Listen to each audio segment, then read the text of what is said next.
गोपीचंद पडळकर यांनी केलेल्या वक्तव्याच्या निषेधार्थ आज दुसऱ्या दिवशी इस्लामपूर शहर कडकडीत बंद ठेवण्यात आले आहे। अत्यावश्यक सेवा वगळून शहरातील सर्व दुकाने बंद आहेत।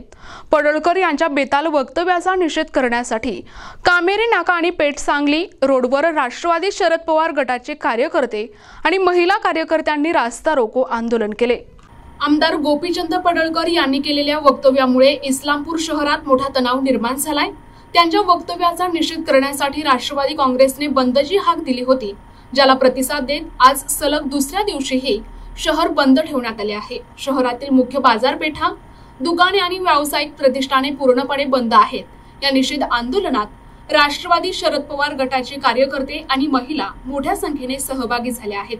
त्यांनी कामेरी नाका आणि पेठ सांगली रोडवर एकत्र येत रास्ता रोको आंदोलन केले, ज्यामुळे वाहतुकीची कोंडी झाली।